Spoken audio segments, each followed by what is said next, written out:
evening. I'm Jane Burrell with the El Segundo Women's Club, and I would like to welcome you to our forum and to thank our candidates, our City Council candidates, for being here this evening, taking the time to answer questions, and all of you for coming to hear their views on issues that are important to our community. For those of you who don't know, we are pleased to have this event in our clubhouse, which is the original 1912 schoolhouse for El Segundo, purchased by the Women's Club in 1936. The club was founded 100 years ago by 17 women to foster civic engagement and help others. These are traditions we continue today by hosting events such as this and through our philanthropy, which includes scholarships for El Segundo and Arena high school students. So this evening, we are going to ask questions that have been submitted by community members online, and we received a large number of questions. We likely won't get through all of them this evening, so if you had a question that isn't addressed, please feel free to reach out to the candidates directly. And if you haven't done so already, please silence your cell phones. Our candidates will be asked questions with a 2-minute limit and an introductory statement and closing statement, also 2 minutes. Carol Cervantes, who organized this event, will be our timekeeper tonight. She'll hold up a 30-second warning and a final stop question or card. So now I also want to thank El Segundo TV for filming tonight and putting it on their YouTube channel for everyone to view. We will begin our introductory statement with Ryan. Oh, I'm sorry, with Chris. Excuse me, Chris. We'll start with you. Common mistake. Already. I want to talk about art. No, I'm just kidding. That was the last one. I think there's an oddity to running for positions like this where ostensibly you're winning a popularity contest on the assurance that you will make decisions that aren't always popular. And that's not an easy thing to do. And 4 years ago, or 4.5 at this point, when I sat in the same room, that was a big part of what I talked about. That I come from a family that has a long tradition of service and putting, as the chief would say in his creed, service above self.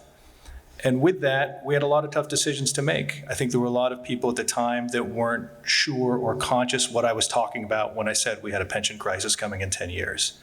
And I don't think a lot of people were sure that we had a plan around disaster preparedness. And when I talked about what it looked like or what it could look like, sometimes it was an act of faith on that. And when I said we had 7 labor groups that were out of contract, one that had been out of contract for more than 5 years, a lot of people didn't really have a good sense of what that was. But I asked for your trust in delivering results and delivering solutions to those, and we were fortunate in that time to do so. We've saved with our bond issue $86 million, and with our pension trust fund, another 15 on top of it, right? And that gives us and flattens out what was one time a pension crisis is now 20 years of predictable pension costs. We have a best in the region disaster preparedness department. No one weathered the pandemic better than we did, and all of our costs are fully reimbursed. All of our staffing is complete in police and fire. And when it comes to those labor groups, we were able to bring them all to the table and come up with solutions that benefited each party and have productive agreements. That's something that we have to do again. So in the next 4 years, I would ask for you to look at my history of participation, volunteerism, and trust my judgment going forward. Thank you. Thank you. John? Yes. First, I'd like to thank the El Segundo Women's Club for hosting us this evening. You know, I grew up with a single mom and 3 older sisters, so in some ways I feel like I've been in a women's club my whole life. But in all seriousness, I'm the man I am today because of the strong women in my life. My family lives just outside of Philadelphia in a town called Drexel Hill, a place I thought I'd never leave. But after graduating from Villanova University in 2013 with a degree in political science, I moved to California to chase my dream of becoming a writer. I earned a master's in writing and producing for television from Loyola Marymount University in 2016, and have worked in television ever since. When I was looking for a place to settle after grad school, it was important to me to find a place that felt like home. Happy to say that I found that and so much more here in El Segundo. I lived downtown with my boyfriend Sean of 5 years. We have a great spot, directly behind the Richmond. Well, not the apartment attached to it, but maybe someday. Before getting more involved in town and running for office, my claim to fame here in El Segundo was just running. I hold a 10K course record at the El Segundo Run for Education, a race I hold right up there with my performance at the 2017 Los Angeles Marathon, where I was the first American finisher. But I'm most proud of the role I played in the civic process here in El Segundo, especially with the Sweat Equity Alliance, a local activist group that I co-founded a few years ago. I've led many calls to actions that have resulted in El Segundo becoming a more welcoming and inclusive place. For instance, I convinced the city to declare June Pride Month in El Segundo and to illuminate our water tower in rainbow lights. These are now El Segundo traditions. When I commit myself to something I care about, I'm all in, and I'm energized to bring the same approach to El Segundo City Council. I'm running because representation matters, and it's long past time we have a representative on the council who will listen to and advocate for everyone. Thank you. Thank you. Michelle? Thank you to the Women's Club for hosting us here tonight. 12 years ago, I stalked a home that was for sale on Bungalow because I knew that El Segundo was where we wanted and needed to be to raise our family. At the time, we were renting in Hermosa with a 3-year-old and a baby, yet every single weekend we were driving to Rec Park to see our friends. My husband, Chris, and I are so fortunate to have found a home here in 2010, right before the housing market truly exploded. Today, we have 3 boys, 15, 12, and 9. They all started at Center Street in TK. Now they have 21 years of counting of education in our district. There is truly no community like El Segundo. It is a wonderful place to live, and there's nowhere else I would rather be. And we have real work still to do. We have high school students asking us if our air is safe to breathe. It's not. We have essential members of our community who can no longer afford to live here. We have looming public infrastructure needs. We have a police and fire department, again, currently out of contract, coming to work every day without the assurance that there are the resources there to support them. And we have members of our own community that do not have a sense of belonging and feel welcome here. These are important issues for me. I am running because I do believe it's important to have an additional female voice on council.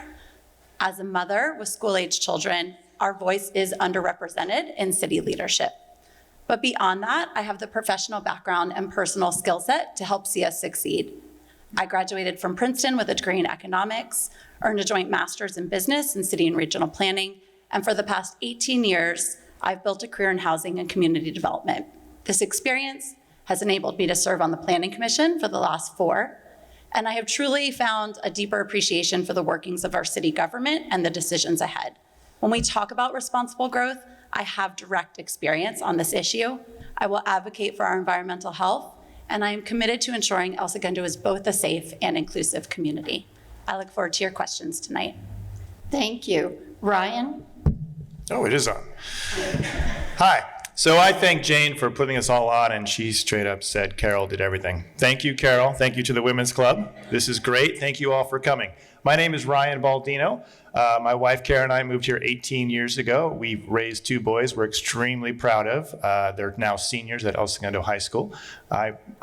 They're a junior, and okay, thank you, Kara. Yeah, I told you to watch at home tonight.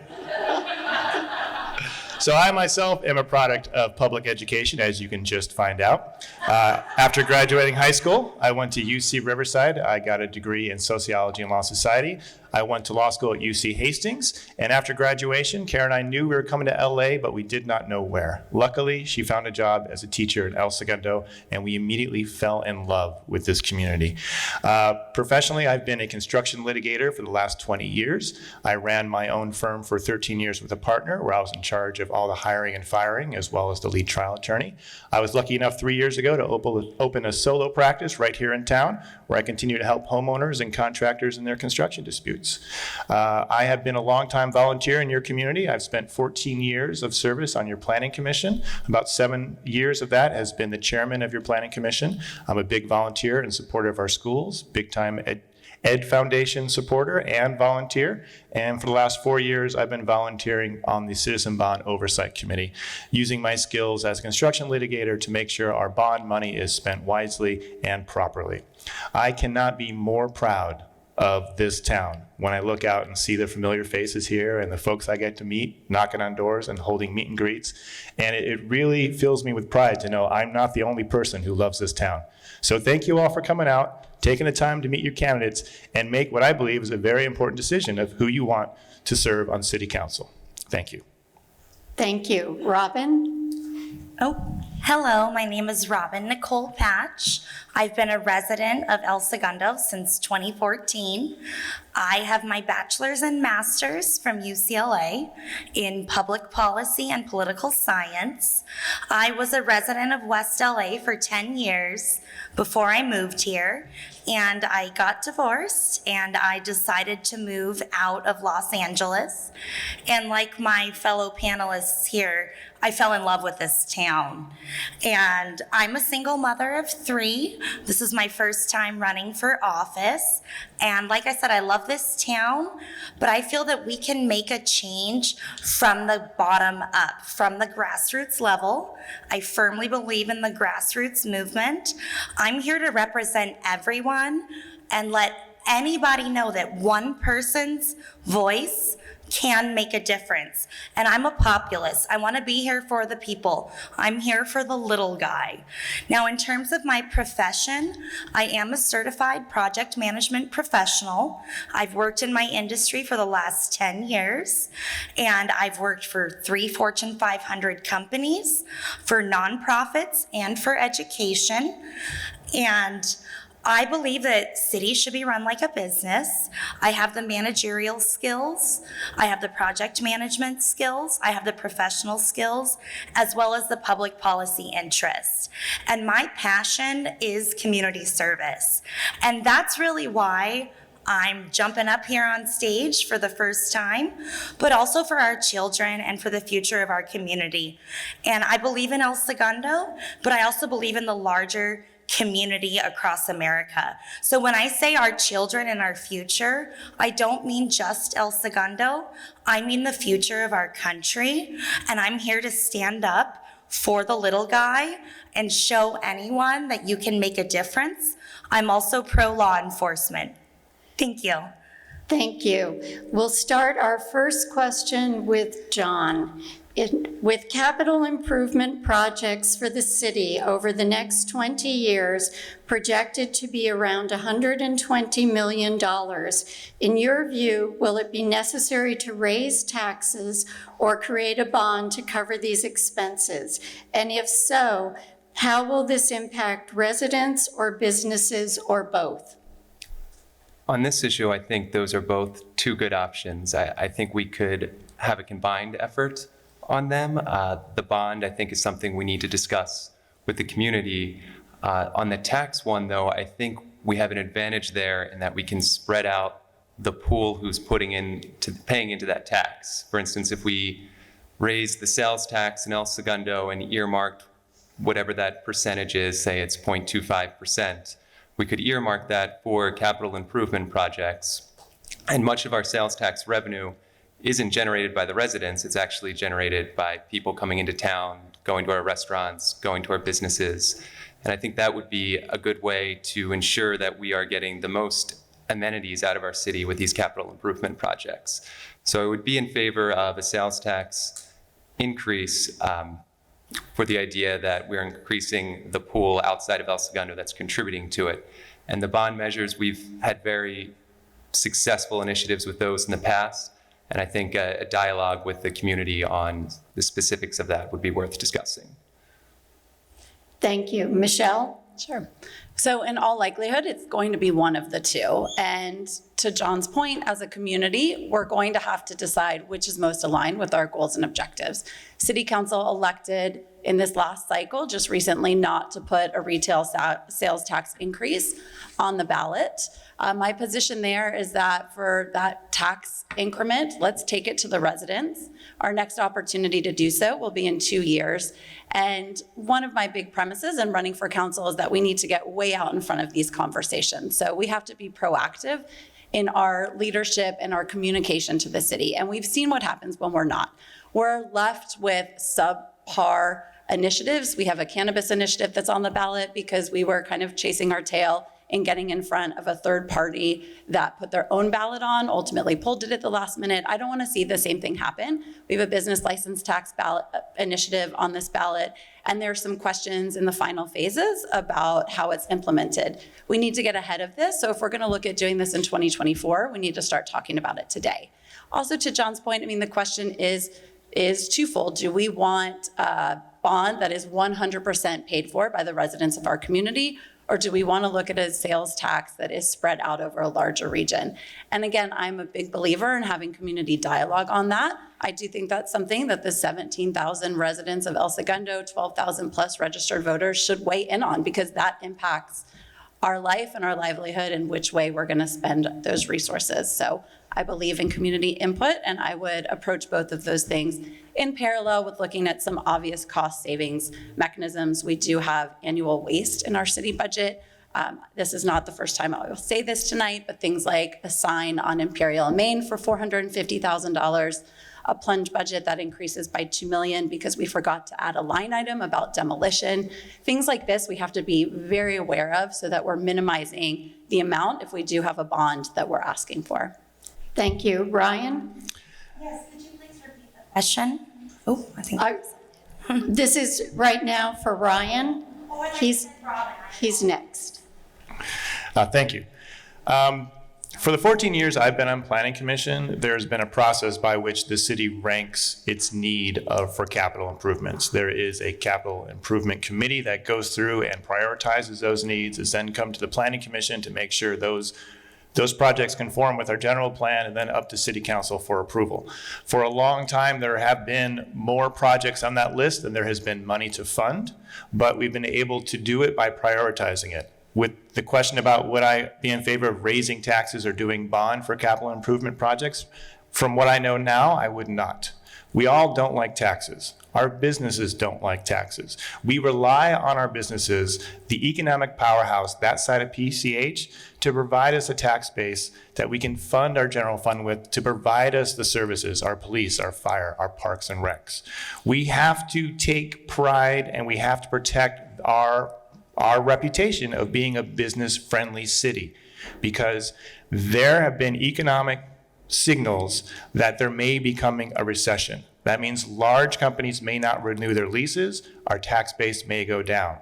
So when it comes to our infrastructure, we need to continue to prioritize what's important and what needs to be done, and the best way to do that is with community involvement, as we always have. Now, I would like to say that since I've been on Planning Commission, we have had some times where we have not been able to prove much of anything, but those days are behind us. And at the last City Council meeting, they were doing the budget estimates, and there was a nice surprise that we have a bit of a budget surplus. So with that surplus, I think a wise thing would be to start attacking some of these long-term infrastructure projects that need attention, because the longer we delay and ignore, the more expensive the problem will be. Thank you. And I will read the question again, Robin. I apologize. Our names sounded the same. Thank you. With capital improvement projects for the city over the next 20 years, projected to be around $120 million, in your view, will it be necessary to raise taxes or create a bond to cover these expenses? And if so, how will this impact residents or businesses or both? Thank you for repeating the question. In general, I am against raising sales tax. Although it sounds like there are outsiders, we also have our community residents here Now, in regards to a bond, I'm not opposed to bonds. However, I feel that it would be better to issue our city currently has a funding crisis with unpaid pensions, and I feel that it would be better to issue a bond to refinance the debt with CalPERS, similar to what the city of Torrance just did. And I feel that there are other avenues that we can expand our tax base without burdening our small businesses as well as our local residents. I'm pro small business. I feel that these Fortune 500 companies can give a little more. I feel that our business tax proposal is good, but we should be exempting small businesses, mom and pops on Main Street, small developments here that have apartment buildings. Those types of taxes would be passed on to the residents. So I do feel that a bond opportunity could be created in a better use for funding our unfunded pensions rather than a 20-year plan that's a bit nebulous. And we do have a surplus in the budget. It's not something that's brand new. There has been a $30 million surplus in the budget from the last fiscal year. And I feel that we can allocate those funds in a certain way to better improve our community than looking at a long-term 20-year goal that who knows where we're gonna be in 20 years. We all know that if you push things off, it's not gonna happen. So I'd rather use the bond money in a better form. Thank you. Chris? Yeah, I would say broadly no to both. We passed Measure C 2 years ago with an assurance to the residents that if we passed Measure C, which allows us to raise sales tax to the statutory maximum, if the county elects to do so that money would stay here. The no argument to Measure C was, you're just going to come for that money for the city. And we assured them that was not the case. Much like with the plunge, when the city makes promises to residents, we as voters should expect those to be honored. So we should not go looking for a sales tax increase on the pack of Measure C, which we just passed in 2020. When it comes to a general obligation bond having to go to the vote of the people, that's state law. It would have to. But when cities put out general obligation bonds for infrastructure, they end up with really, really, really expensive infrastructure because cities with mega projects, municipalities, states with mega projects, uniformly deliver them poorly. Anyone who's ever wondered about a bullet train will get a sense of that, or been to the Big Dig in Boston. The amount of time and money available tends to expand the project greatly. So on both of those, I would say that Ryan is on the right track with ranking our capital improvement projects, taking the money, and building a disciplined program around it. When the plunge comes back with not just $2 million of unfunded, but $2.5 million on hazmat, what does the city council do? The city council says no, right? Take this back and rescope it, because that's the way that we build projects in the future. And it doesn't necessarily have to come on the backs of our residents and businesses. There's taxes that we already pay that can be reapportioned for this. We pay into county measures, Measure R, Measure M, SB1. There's all manner of funding that we can use to bring to bear to our infrastructure needs. So the idea that we have to dig deep in the sock drawer and find things or levy our businesses or people to make those things happen, I find is untrue. And I think it's disingenuous if we passed a measure in the past and told you we aren't going to come for your money and then turn around and do so. So I would say no on both, please. Thank you.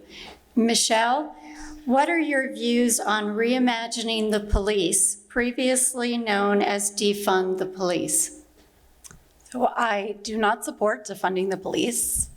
I also do not support defunding the fire department, for that matter. I am a huge advocate of keeping both of those departments in-house in El Segundo. And there's some conversation, some of our neighbors have outsourced that to the county because it comes with a hugely significant cost savings. The increase in response time to me will never be worth that.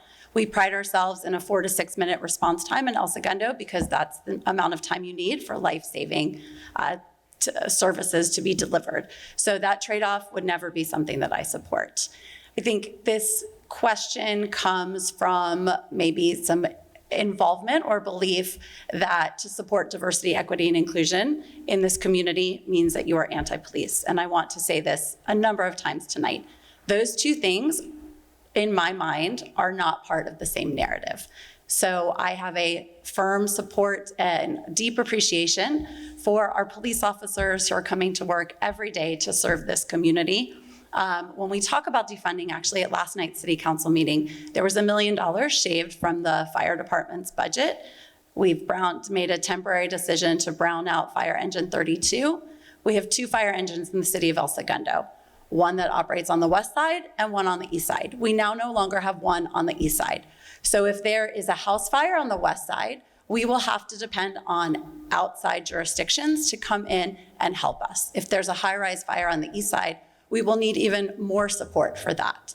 So these are decisions, again, it's a trade-off, that conversation last night came as a trade-off for increased capital improvement budget.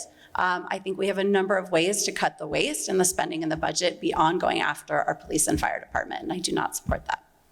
Thank you. Ryan? I would not be in favor of defunding our police. In speaking with residents, public safety is one of the top priorities of this community. And so as elected as your city council, it is your city council's job to listen to the community and respond to those community demands. Now, when people say defunding the police, I'm not quite sure what that means. I believe that having our own police and fire in El Segundo is a great asset for our community. I myself have had experiences with both the police and the fire department, and I am well aware that as a white male, my interactions with police are very different from anyone who is not a white male. But that being said, what I appreciate is that we have individuals that you can email, you can call, you can ask questions to, and they will respond. I, like probably many of you in this room, have had that day where I've had to call 911 because my child was injured. And you don't know how, not happy, I guess that's a bad word, but impressed I was that as I raced home from my office, which was 4 blocks away, the firemen were already there. And they were telling me, "Dad, we got this, calm down, you can follow us to the hospital." I have had floods at my office, and I've called the fire department, and they've shown up with, they said, "Come on down and get your sandbags." When I started campaigning, the question I got was homelessness. What are we doing? This is a problem. What can be done? So I emailed our chief of police, and within the day, he called me and said, "Come on down, let's have a conversation." And so it's that type of conversation and access that I think we really need to lean into. Let's take advantage of the fact that our police and fire are here to serve us, understand that they are on our side, no matter what your situation is, and don't be afraid to reach out and make a connection, ask a question. I think the police have done a good job with their coffee with the cops, getting out, the firemen with their pancake breakfast. They make the effort to engage with the community, and I think everyone in the community should feel free and welcome to engage back. Thank you. Thank you. Robin? Okay, thank you. I believe that the question was specifically regarding defund the police. It was not regarding the fire department as well, am I correct? Correct. Okay, so I don't buy it that defund the police and DEI are in 2 separate realms. I respect my panelists here. I am 100% law enforcement. I believe that we need more boots on the ground, and while I respect my fellow panelists, I don't believe them when they say they won't defund the police. It's nice to say we need our police, and we do. We have a problem with increasing crime in this city. We have a problem with 100,000 people being here on any given day during the work week, and we do not have the officers to take care of everyone at the same time. We do rely on outside forces. So my prerogative is to increase the police boots on the ground. It will also help us with overtime and pensions. We need more police, not less. And like I said, while I respect my fellow comrades here, I do not believe that they won't defund the police. And there is no separation between social justice, social equity, and defund the police. I don't think that you can have both together. And I'm here for our law enforcement first and foremost. And while I do believe in diversity and equity, I believe that the biggest problem facing our town is a lack of law enforcement. A reduction in law enforcement. And I will 100% support more first-line responders, especially police. And that is my number 1 priority. Thank you. Thank you. Chris?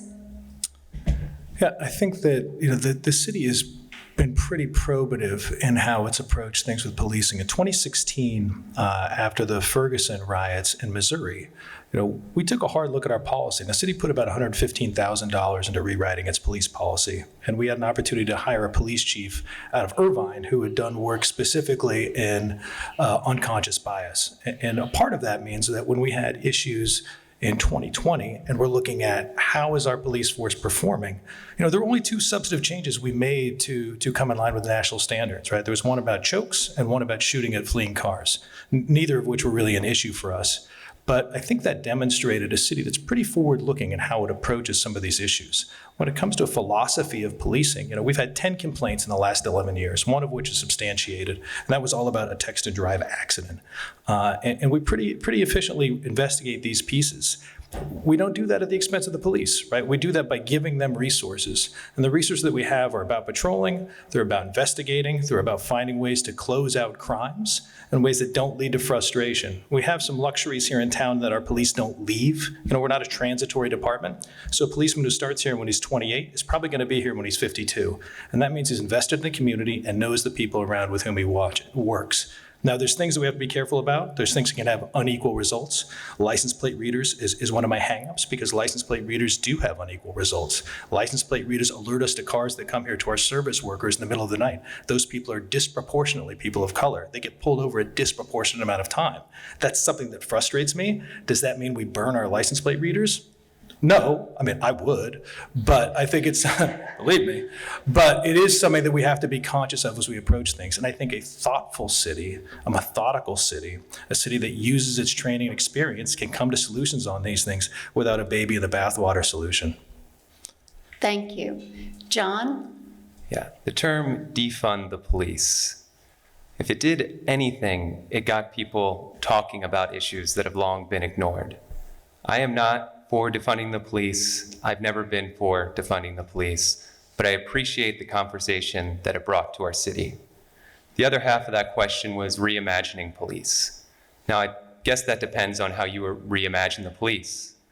I want to see a police department that doesn't pull people over with a license plate reader just because they're from another town. I don't think that's fair. I don't think that's a reason to pull someone over just because they don't live here. I really value our public safety here. I'm enrolled in the Community Police Academy, although truthfully, I'm skipping tonight's class to be here. I'm invested in our police department because I want us to have the best police department that we can. Why? Because I care about everyone in this community and want to ensure that we're protected. I don't want people to be racially profiled. I want people to have access to fast response times and be and feel safe here. We need to prioritize keeping that in county. We need to pay our officers well. We need to make sure they have what they need. And I'll reiterate again, because when we do that, we're going to have the best police officers on the street. And when I say things like this, it's not out of disrespect for law enforcement. It's out of respect for us, the residents they are sworn to protect. We pay a lot of taxes to public safety for good reason, and we deserve to get the best service out of that. Thank you. Our next question for Brian. Have you received any endorsements or donations from any groups? And if so, which groups? No, I have not. I have only received donations and endorsements from individuals, members of the community that I have looked up to and learned from prior. When you run for city council, you stand on the shoulders of those who came before you. And we've been very lucky to grow up in a community where we've had a very active and engaged citizen group. I've learned a lot from those who have come before me on the Planning Commission, those who have served on city council, those who served on our Parks and Rec Committee. I will never know as much about Bob Moda, about Babe Ruth baseball as Bob Moda. We have experts in their fields who take time and they take it out of their day and they give it back to their community. And that's one of the things that makes our community great.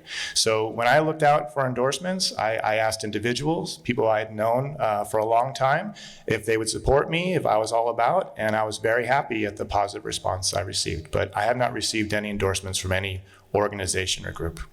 Thank you. Robin? Thank you for the question. I have received personal donations from individuals, but not from any party or organization. It's been a real quick race, but also I'm, to piggyback on what Ryan said, I'm here for the community. We are a nonpartisan organization here on City Council, and my priority is to be here for the people. So I have had parties and entities seek me for endorsement, but I have decided to not seek endorsement and just operate my campaign by myself. And I do have several small donors to my campaign, but no party or entity. Thank you. Chris? I think similar to Ryan again in this, we tend to get some donations from individuals. My fantasy football league has really contributed to this. My brother has offered to pay me back later, as is a 40-year tradition. I do have a donation but non-endorsement from the Business Federation of Los Angeles. I expect to get one as well from another business group focused around building managers. Those are not particularly substantial. But a part of that is like, look, when you do these mailers that you guys see oftentimes for 35 seconds, we have to pay for the postage on those, right? And that's 50 cents a pop, so those things are expensive. So those things, I think most of us are up here, the donations or endorsements that we get allow us to function in this volunteer role, and most of it is exactly that. It's the people that you talk to next door who are like, hey, we kind of like the way you think, here's $20. Or in my brother's case, I promise I'll pay you $20 later. So, thanks. Thank you. John? I have not received any donations from outside groups. It's been all from individuals. I feel very fortunate of the support that I've gotten from people in this community, particularly residents that have been here for generations. I've lived in El Segundo for 5 years, which if you ask some people, it's like I moved here yesterday. And I've knocked on one person's door in particular. He grew up in El Segundo his whole life. I think he moved away for a few years, came back, really liked what I had to say about trying to bring these conversations that haven't been had to, discussion.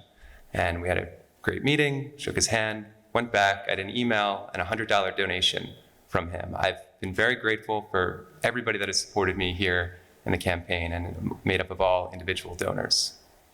Thank you. Michelle? I have not received any paid endorsements from any political action committees or organizations, unions. When I started this campaign, I did make a point of saying that I was not seeking those endorsements because I believe in this role. You want to go into it without having that already preconceived notion of support.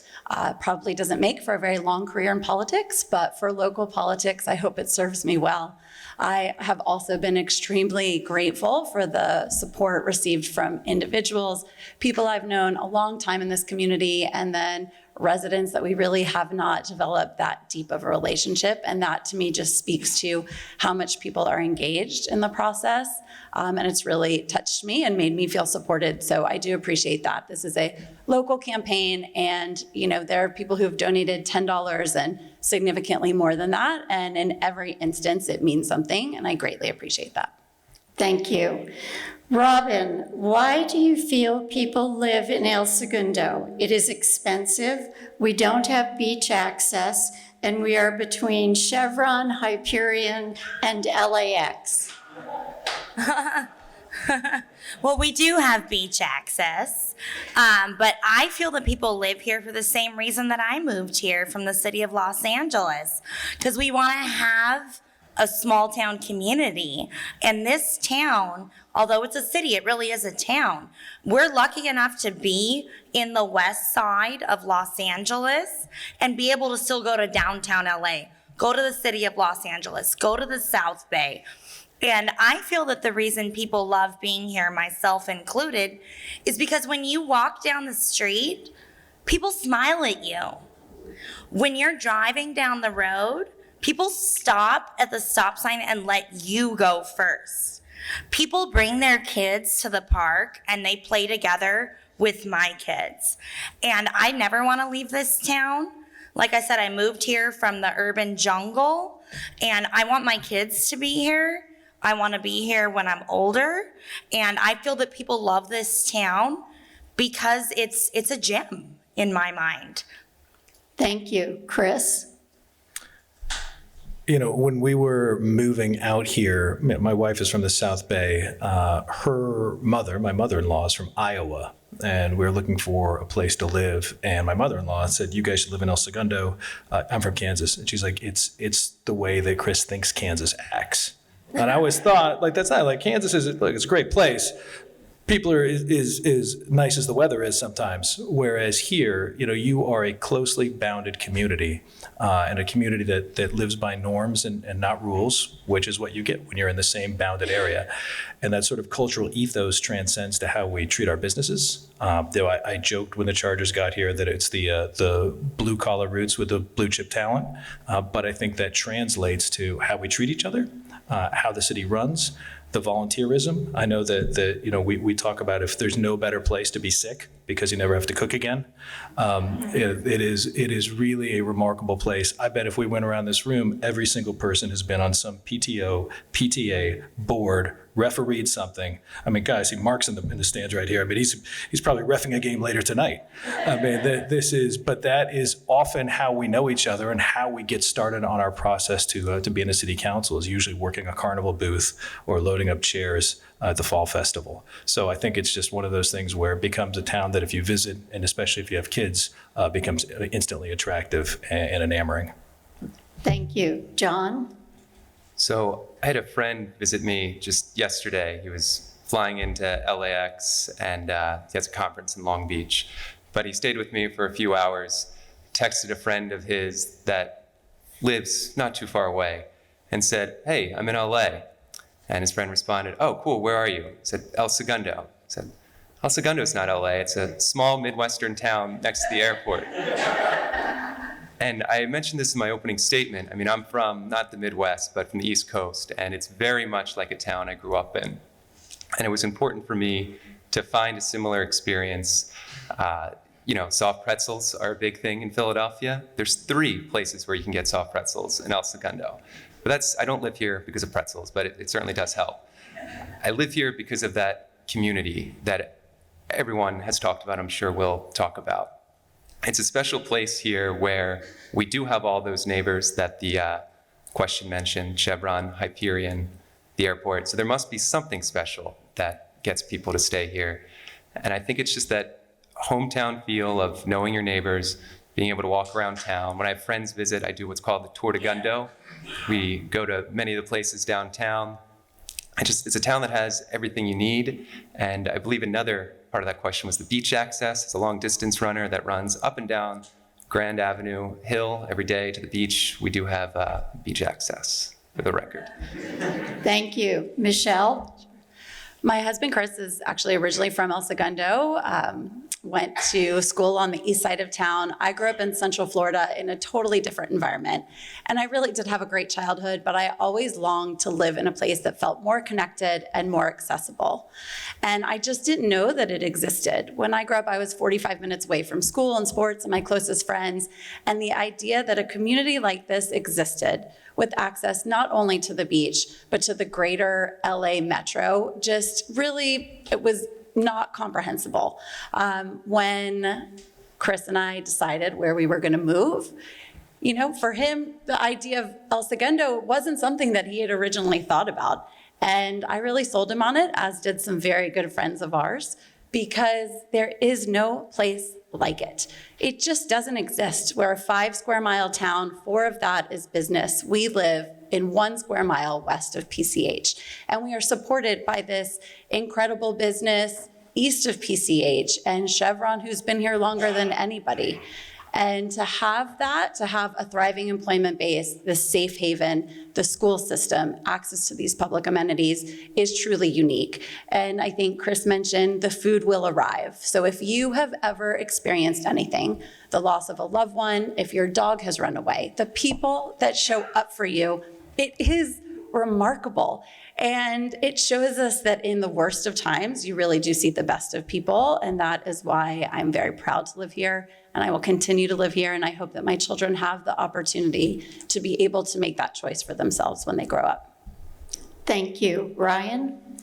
So when Karen and I were able to scrape together a few bucks and we bought a townhome on Imperial across from the airport, and we were so proud to show our friends in San Francisco who were still living the young life, our home. And when they saw it was across from the airport, the reaction was, no, can you get out? What are you doing? And it's hard to explain to someone when you tell them where we're located in Los Angeles, what makes this place so special, unless you live here. As soon as you move to this town and you go to Candy Cane Lane, you go to the farmer's market, you get to experience a real sense of place and community. And when I interviewed for planning commission with the city council 14 years ago, I remember Eric Bush asked me, what do you think about housing that side of PCH? This is before I knew it was a different school district and that's where all our tax money comes from. But just looking at it, my initial reaction was no. I don't think it's a good idea, because the fact that we're physically within 1 square mile and on top of each other really adds to this sense of collective we that we have. If someone's kid is sneaking out and they get spotted, that parent's going to get a phone call, right? There's nowhere to hide in El Segundo if you're a kid, and that's great. Because it's really a community focused on family, a really community that's focused on each other, and I can't even begin to explain how much I love this town. And it's not like when I was in high school or in college, I was all about volunteering. Trust me, I wasn't. But moving to this town, seeing the positive impact my wife had, teaching music, seeing the community come together and support each other, it made me think, what can a construction lawyer offer? It turns out there's a planning commission where all you do is look at plans and deal with laws, and it's been a great fit. And I want to continue to give back to this community that I really, really am appreciative of, because they give me and my family so much. Thank you. Chris, please elaborate on what you think the joint use agreement between El Segundo Unified School District and the city should look like and should include. Subsection D, item T, I would like to see stricken. What's loaded in this a bit is that there's a symbiotic relationship right between these two parallel governments. Now, the city has a general fund, give or take, of $70 million. The schools, give or take, $35 million. But the city's got 17,000 people, some of which also go to the schools. Schools have 3,000. And so trying to figure out how to support and find a middle ground between the two is not easy, right? Because there's two parallel streams of government that have two different motivated bases. What I think it looks like, the hard part and the reason the council is pushing it back a year and extending the current agreement is because we don't know what the school plan is going to look like with all the construction done. There's $96 million of projects. How those uses apply, we don't want to get blindsided like we did with tennis, right? Where we have a tennis team that has no courts at the school facilities, so we're trying to find a way to fit them into rec park.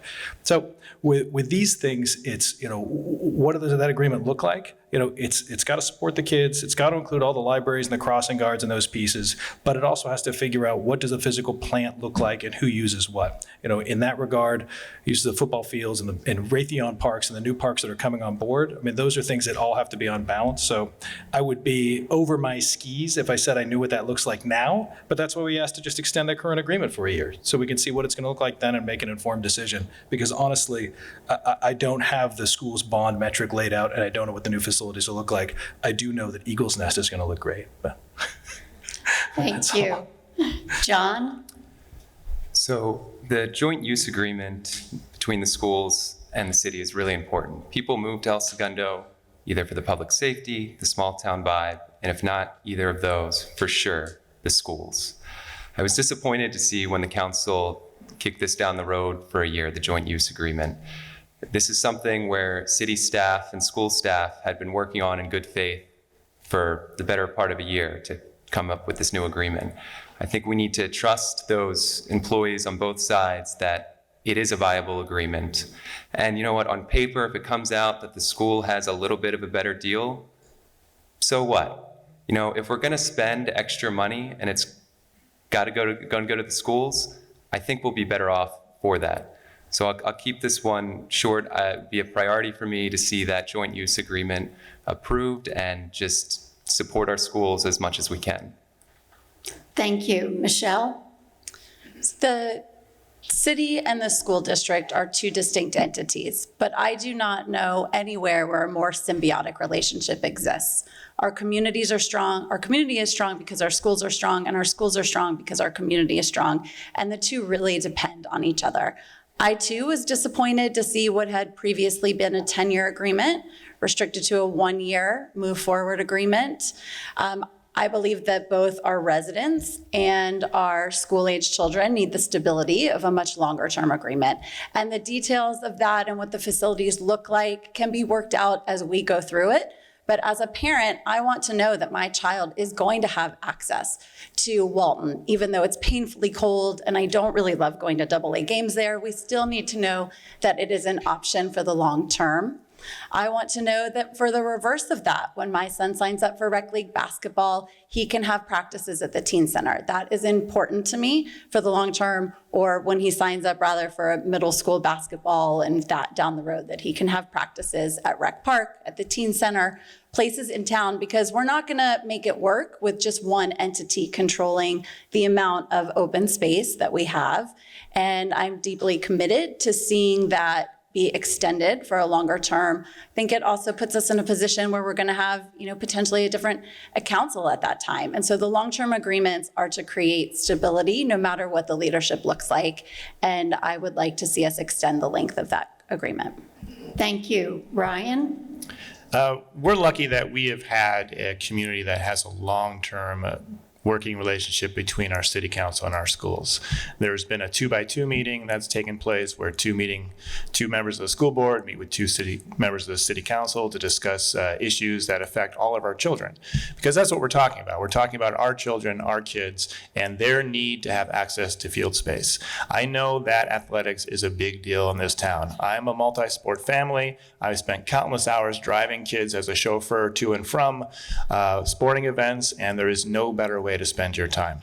When it comes to the renegotiation of the joint use agreement, I think I have a pretty good understanding of where our bond program is. I was at the middle school just on Monday with Meredith looking at the progress being done there and their beautiful new grass field. And I believe that we can work out an agreement that serves not only the members of our city, but our children as well. If we're going to have kids playing tennis, then we're going to give those kids access to tennis courts. It's really that simple. And as I understand, there is a desire to treat transactions at a city level and run things like a business. I also am reminded that our city is in the business of providing services to its residents. All right, so if you're looking at a cost-benefit analysis, no one needs to explain to me the value that our school district brings to our community.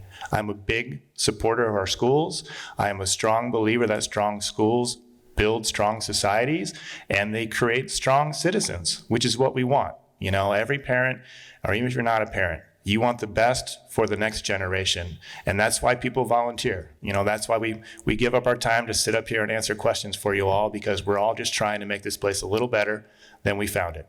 Thank you. Thank you. Robin? That's an excellent question, and thank you for that.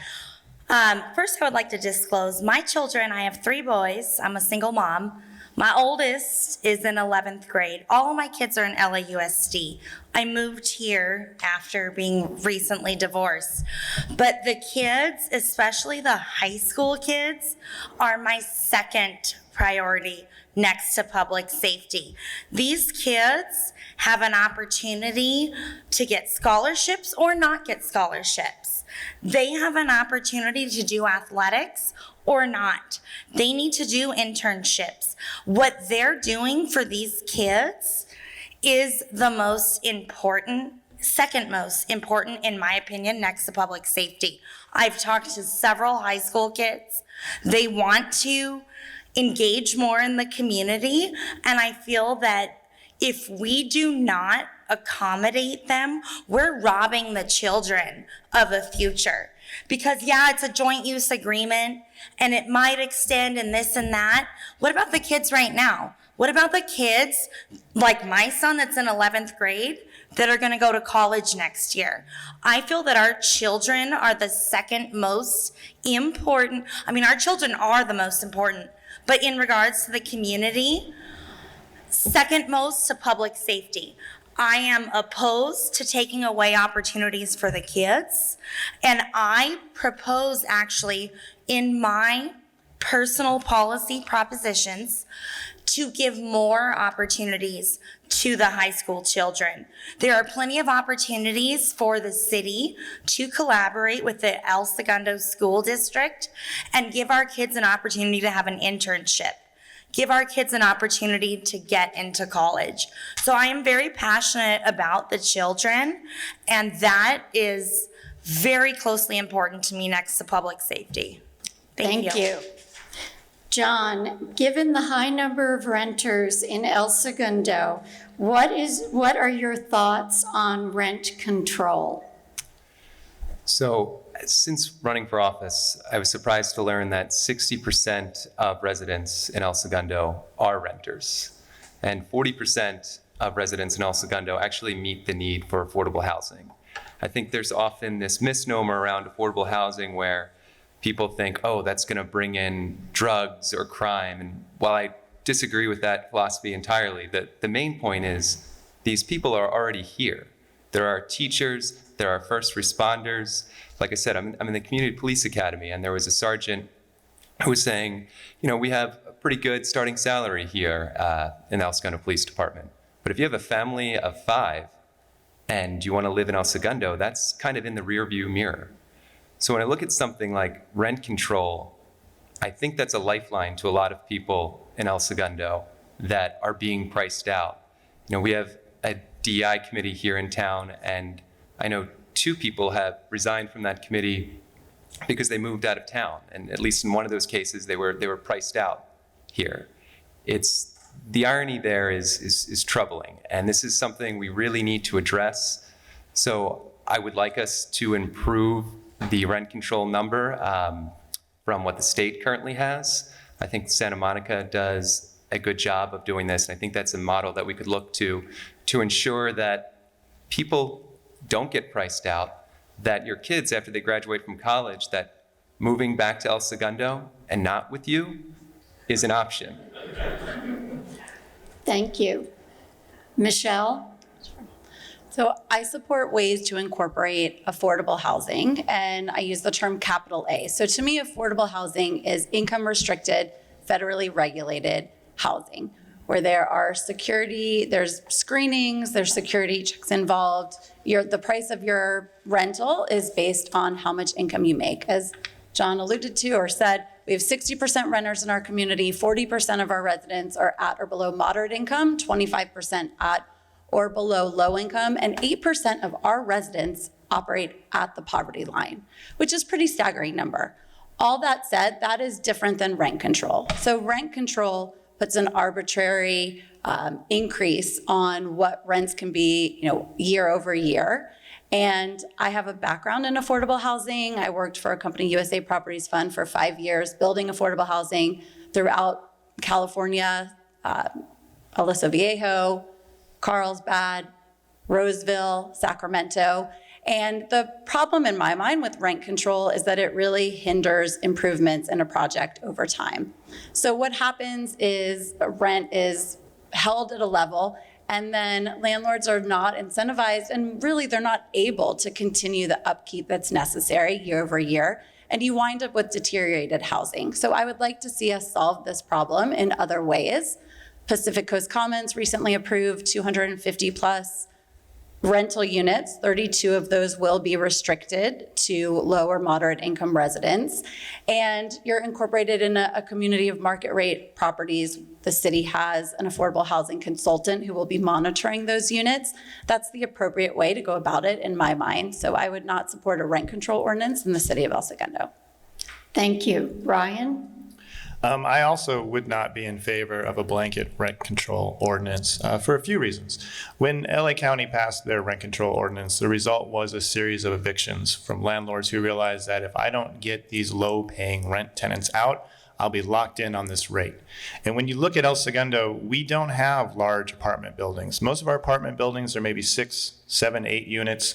They're small apartment buildings. They've been around forever.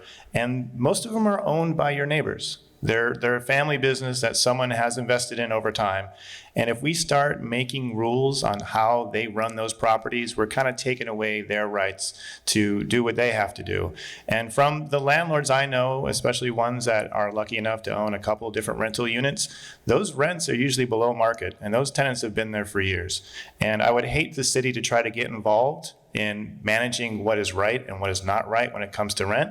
And I think the real path forward for making housing more affordable is trying to expand our affordable units, not through rent control, but through, like we did with Pacific Coast Commons. When we have an opportunity for a large development, we use our leverage as a city to mandate that that apartment building owner, who is going to be a REIT or some other large developer, set aside a number of units for years at a lower rent. And these apartments are just like any other apartment in that building. There is no difference in the amenities. It is the same as any other apartment.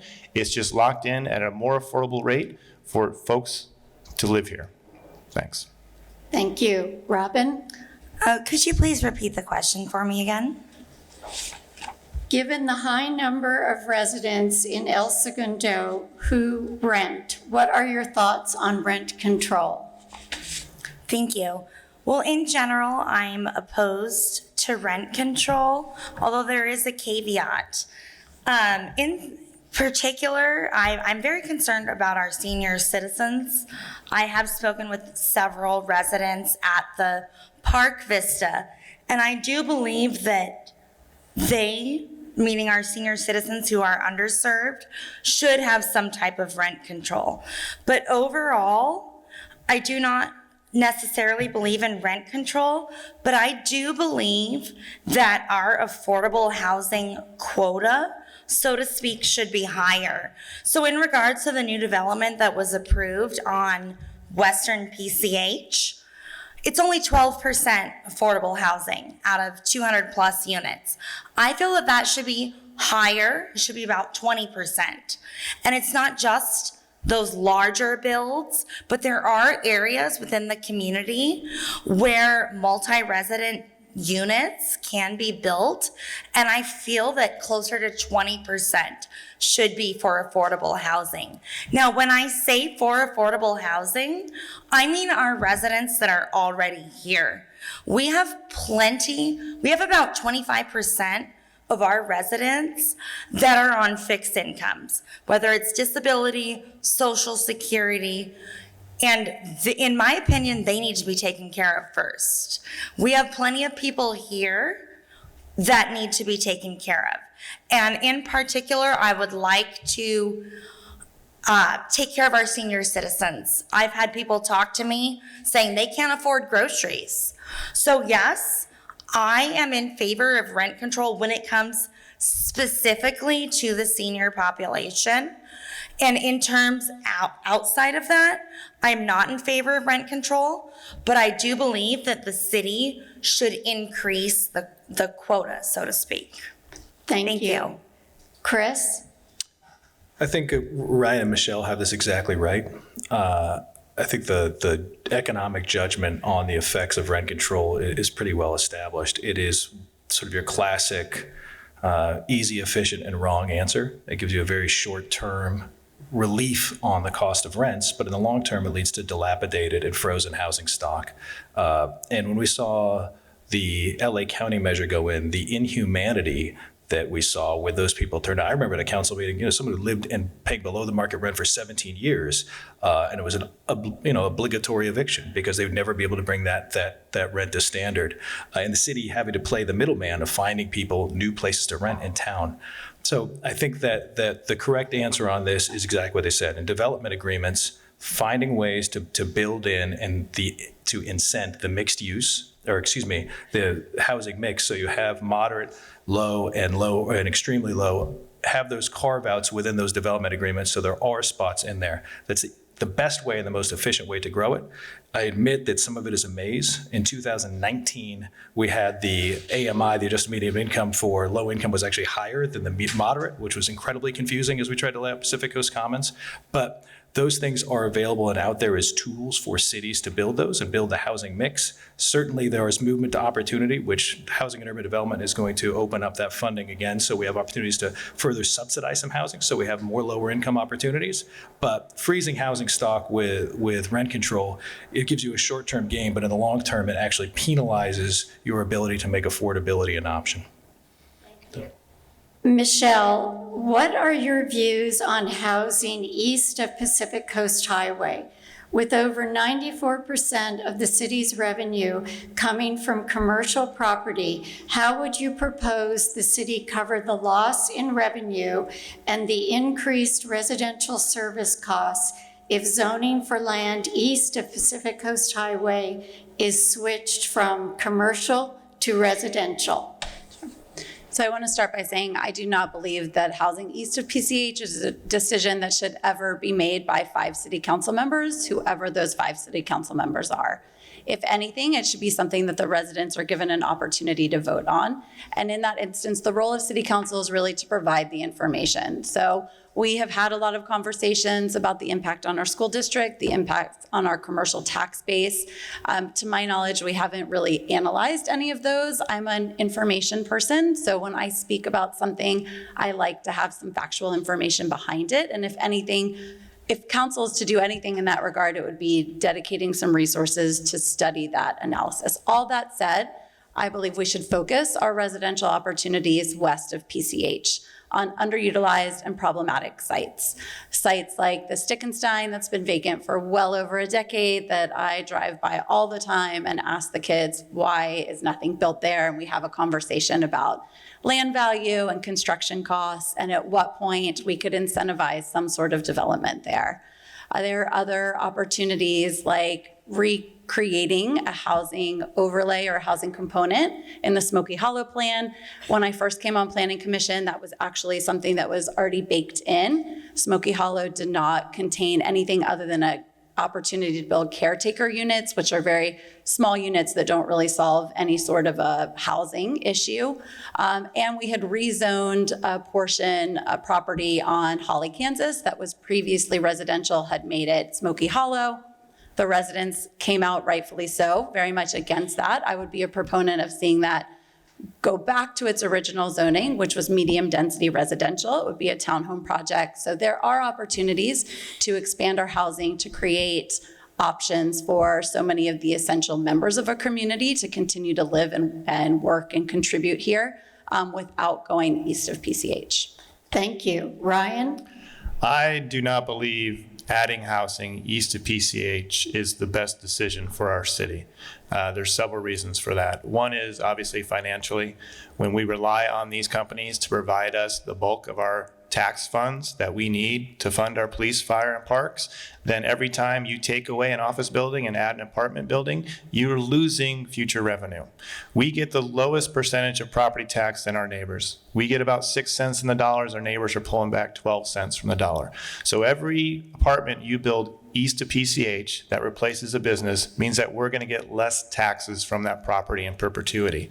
More houses over there mean more services over there, more police and fire.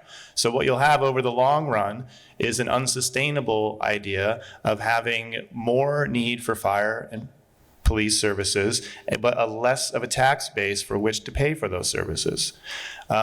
I also disagree that this should be something that's voted on by the citizens, not because I don't believe in democracy, but I think it's a terrible idea to plan a city when you're voting in zoning changes. Because when you pass a ballot initiative, like this marijuana ballot initiative, if it were to pass, it's going to change the zoning in the corporate office zone to allow for the sales of marijuana. If there's something in that code that we don't like, the city council doesn't have the authority just to unilaterally make that change and make it work. We'll have to go back to the voters and explain to them why we're asking you to vote again on a different marijuana sales initiative in the campus or the corporate office zone. So when you talk about zoning, the right way to do it, and the way that our city has tried to do it to some success in some instances, is you have public forums. You ask the stakeholders. When we rezoned Smoky Hollow 8 years ago and changed it from what was basically light industrial to creative office, we had several open houses where we asked those people who work down there, what do you foresee? How can we make this a more vibrant area. And now we're going to start looking at redoing the Smoky Hollow plan again. Thank you. Thank you. Robin? That's an excellent question. And I am generally opposed to expanding housing east of PCH. One of my primary concerns is I want to preserve the small town feel here. But secondary, currently as it stands, our tax revenue from east of PCH in regards to the schools is not going to El Segundo USD. It's going to Wiseburn. And so that I have a problem with. And I believe that there are many opportunities within our 1 square mile to expand housing. I absolutely agree that the Smoky Hollow plan should be revisited because there are several spots where residential units could be built, multifamily residential units that could also accommodate low-income housing. So I would like to preserve the small town feel, and I would also like to retain the tax base for our schools here. Thank you. Chris? I like going after Ryan. He's right. Aside from the brick and mortar financial reasons to not go east of PCH, we all spoke about here 40 minutes ago about the reasons we moved here. And all of those reasons go away if we do that. And I will add one more on the political construct, and that is, if we have housing over there, the city will be split into districts. So instead of the 5 of us running to represent El Segundo, each one will be running to represent one particular spot. And so conceivably, right, we could be voting on the future of Rec Park, and we could all be outvoted by people who've never been to Rec Park. So I would be very, very leery of those things. And in terms of how we lay that out, it is critical. It is absolutely critical that it is a city council decision. Because if you do it by initiative, it's exactly as Ryan said. It's something that we all have to vote on every 2 years, and it's whoever writes the most attractive ballot statement and whoever captures the imagination and the passion of people, as opposed to at the city council level, where you have access to all the boring meetings with all the lawyers and all the metrics and all the pieces that say this zone does this and this overlay does this and this conditional use permit will grant you one of these. So it is exactly the role of the city council to make that decision. It's exactly the role of the voters to hold the city council accountable to promises they make on forums like these about how they'll do it. So thank you. Thank you. John? Okay, I'm going to make an assumption that people in this room have gone to dinner at the Point, right? It's east of PCH. It's a little bit of a drive, maybe compared to Rec Park. But we leave town, we enjoy other parts of town. I've been going door to door, and I was on the border of east of PCH on Maple and knocking on somebody's door. Are they any less valuable of a resident just because they're that much closer to the east side of PCH?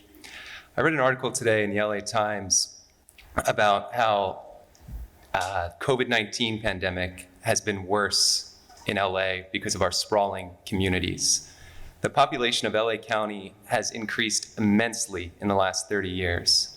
Us, we've been about the same. This affordable housing issue, however you feel about it, it's something we have to address from the state, and we have to be a part of the solution. I think housing east of PCH is a viable option. I attended a council meeting not that long ago, and the argument was, we need to put density where density is. I don't think that's a great argument to make to the people who are around all this density. I want to see us spread density out. And don't get me wrong, I understand the financial concerns that come with that, but the COVID-19 pandemic changed a lot. Those businesses, when their leases are coming up, a lot of them aren't going to return. I'm a long distance runner. In high school, we had a coach who asked, how much is running mental and physical? People guessed the percentage. And he said, no, it's 100% mental, 100% physical. That's the approach we have to take east of PCH and with our city. We have to be 100% livable and 100% for businesses.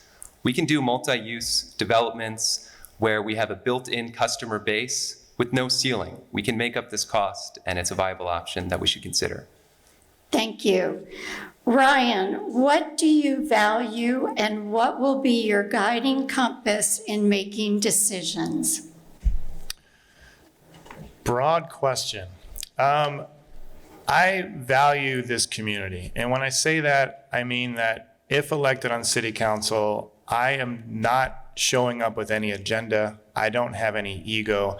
I plan on making decisions based upon the input I receive from the public. And we're very fortunate, as I said, to live in a town with very engaged community members. We've got boards and commissions for anything you can imagine, from our parks and recs to capital improvements to environmental committee. And these are people with specialized knowledge, education, and training who are using their skills just to make our city better. So I have heard stories about members of the community who have volunteered on commissions and tried to put their voices forward on building a sign, only to have that kind of derailed by a prior city manager. Those issues are going to be behind us. I really want to work with our boards and our commissions. I want to let them know that they are valued and they're being heard. And I want to make decisions that are based on input from everyone, because I want to make decisions that benefit everyone in our town. Thank you. Robin? Pardon me, could you please repeat the question again?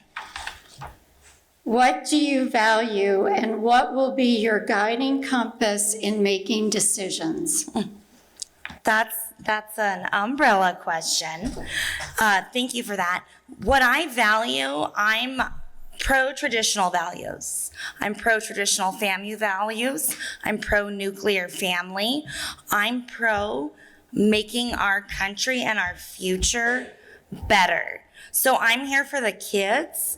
I'm here to preserve the community, and I'm here to maintain traditional values. Now, in terms of guidance, I'm a populist. I want to take input from the community, but my guiding light, so to speak, is traditional values. Thank you. Chris? You know, there's a bit of a historical aphorism that I think I'll get wrong, but it's that when Margaret Thatcher took over in England, she looked at her first minister and said, if we want things to stay the same, a few things have to change. And I think that's been the guiding light for the last 4.5 years, where we have effectively dug a moat around how we live in El Segundo and what makes the community special. And in order to facilitate that, we made some changes, right? The Smoky Hollow rezoning is a big deal, and it's seen explosive growth from that. Does that affect the way we live? I mean, a little bit. There's more traffic on Franklin, right? We tried out parking on El Segundo Boulevard, didn't work. But we took experiments and took some bold measures with that. We took some bold measures in the way that instead of going for a total general plan renew, we went with development agreements to build things in and allow new developments to come in, right? Whether it's a Topgolf or a L'Oreal or a Belkin, those small pieces are things that help facilitate keeping the city the way it is and the way our community is structured by adding some dynamism to its economy. So if there's sort of a guiding light for my things, is I like El Segundo, right? I like the way it functions. There's things that I want to be able to keep the same. But in order to make that happen, we have to be flexible and dynamic and take some risks in the way we do things in our industrial and enterprise corridor. That's so I think that the measure of judgment on that is sort of what you're evaluating here as voters. So. Thank you. John? I appreciate this question a lot. I think for me, the theme of my campaign has been advocating for people often left out of the conversation. I see that as my guiding compass if I were to get elected on the council. And you've seen here tonight that we have some disagreements on some of the bigger issues here in town. But for a large majority of the issues, we're most likely going to reach the same result on a lot of things. But it's what values you bring to that decision that I think makes the big difference. And an example I give a lot going door to door is Hyperion, which everybody has a Hyperion story. But if you remember when Los Angeles was reimbursing residents for AC units or hotel stays, that was a great program that the city council made happen. I think they were told no once, they got it through. But for some residents, that's a lot of money to put on your credit card, especially if you chose the hotel option and you were away for 4 to 5 weeks at $200 a night. That's almost $10,000. If you don't have that extra income to put towards that, you're going to be collecting a lot of interest. So the way I would approach that decision, and again, reaching the same result, would say, hey, is there a way we as a city could maybe front that money for residents, facilitate a voucher program We're going to be reimbursed by the city of LA anyway, and we'll have a ton of resources if there's any holdup, more so than a resident calling a phone line to no one. So my guiding compass is just making sure we're listening to everyone. But there's a difference between being heard and being acted upon. So I want to listen first, and then I want to make sure we're empowering those voices, make sure we're looking out for everyone often left out of the conversation so that everyone feels included and valued here. Thank you. Michelle? Over the course of the last several weeks, I've had an opportunity to meet with longtime residents and brand new families to town. And there is this consistency in what people say they want for El Segundo, right? We have a shared goal, a shared objective. And it's developed into a bit of a tagline, I would say, in my campaign, which is small town community, endless opportunity. And for me, what that means is what defines us as a small town, again, is this way that we treat each other, that we take care of each other, that we show up for each other over and over again. The level of our public participation. I've had conversations with other residents who grew up in a similarly small town or a larger community, and this is a rarity that you walk, to Blue Butterfly and see the mayor having a cup of coffee and sit and talk with him, or the police chief similarly says, sure, come on in, let's have an hour-and-a-half conversation. Same with the fire chief. Where does that exist? To me, that's what defines us, and yet we have endless opportunity. We hear often we have the second highest number of Fortune 500 companies outside of the Bay Area. We have the 5 most economically significant miles in all of Southern California. That's where our opportunity is. And as residents, I want to see us capitalize on that. We know that the commercial business interests make up 98% of our general fund, but that is because 4 of our 5 square miles are occupied by commercial business. And as residents, what I've heard is, what do we get from that? What are we going to continue to see from that? So I do believe that there's a way that we can tout ourselves as this incredibly economically significant city and still maintain this small town feel. And not only that, but use that business interest to further our public amenities and make sure that this place is somewhere where generations from now, it has that same feel. Thank you. Robin, what is your position on Measure BT? And if voters pass this measure, would you support a phased-in approach over several years to ease the significant tax increase on El Segundo businesses, specifically hotels, to keep El Segundo in line with neighboring beach cities? That's an excellent question. Thank you. So first and foremost, I'm pro small business. And I have heard from many small business owners, including owners of residential apartments, people that have lived here for generations. They scraped up money and bought a 6-unit or 14-unit apartment. I feel that those people should be, pardon me, let me back it up. I feel that there should be a phased-in approach. But in particular, I believe in supporting and protecting our small businesses.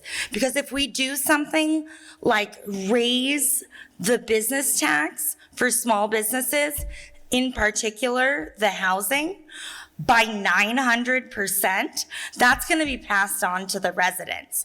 Now, however, like I said, I'm pro small business, but there is plenty of opportunity in this town. Like you all mentioned, the vast majority is Fortune 500 companies. I don't feel sorry for them, okay? I feel that they should pitch in more, and I feel that our transient occupancy tax, which is the hotel tax, should be increased. So I am pro BT, but it definitely needs to be a phased-in approach, but it also needs to be a microcosm, because our mom and pop shops here and our residents that have lived here and worked to scrape together to buy an apartment building, they should be not necessarily exempted, but they should have a nominal increase. There are plenty of hotels here that have only paid a couple $100s when they should be paying a couple $1,000s. So again, I'm not crying tears for the big businesses. I want to protect the small businesses, but absolutely bring our taxes up to date with the larger businesses. Thank you. Thank you. Chris? Measure BT is important. The last major renovation to this tax code, Spiro Agnew was the vice president, and he hadn't been indicted yet. So that's a long time ago. That said, that doesn't mean it's perfect. You know, most of our great laws aren't perfect. So there is room in there for adjustment. So if there's things that have disproportionate impacts, or if there's unintended consequences in there, then I think of naturally. I mean, a competent city council would take advantage of the flexibility that that initiative allows and build those in. So if we see impacts, I think the one that draws the most focus is some of the hotels and the way that those per room charges will affect them. I think it's only natural that a city council takes a probative look and says, if this is the maximum rate, should that be phased in? Should there be a lower initial rate, or do we even need to go to the maximum? And the way it affects some of our smaller scale apartment buildings or apartment buildings generally, I think a responsible council looks at that and decides the way to do it. All of that being said, I do think it's critical that we adjust our business license regime to reflect this century. I mean, I think we've heard the word Smoky Hollow 100 times tonight, but the dynamism in there, I mean, we have companies designing nuclear reactors in there, and they're being regulated as if they're making T-shirts. That does not make sense. So there is a criticality, to steal from a nuclear term, a criticality to updating the code that is important, but also it's the discretion of a city council to use the power in that initiative and to build it so it doesn't chase businesses out of town. Now, I'm going to use my last 30 seconds to say, my daughter has arrived for our daddy-daughter date. So I am going to have to exit the stage because our ballerina tickets start in 30 minutes and it's 37 minutes away. So I apologize, everyone, for being ingracious at departing. But if I screw up the daddy-daughter date, I assure you, losing an election will be a way, way, way smaller benefit. So I apologize to Women's Club for this early departure. I do, but thank you guys very much. You're going to be deprived of my wonderful closing statement. But thank you guys very much. Have a great one. Thank you. Oh, that's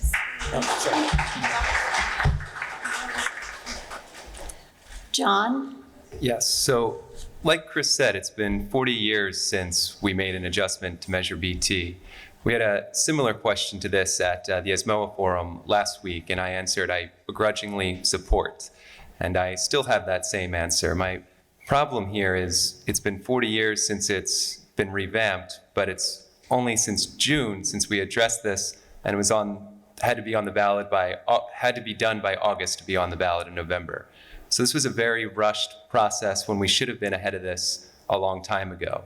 So for that reason, I would support a phased-in approach. And I remember watching the city council meeting when the option came up where there could be exemptions from small businesses. I cannot believe that that did not make it in here. Maybe in the long term, that's something that goes away, but from just 6 months notice with pretty significant increases for a lot of small businesses, I think we need to reevaluate that.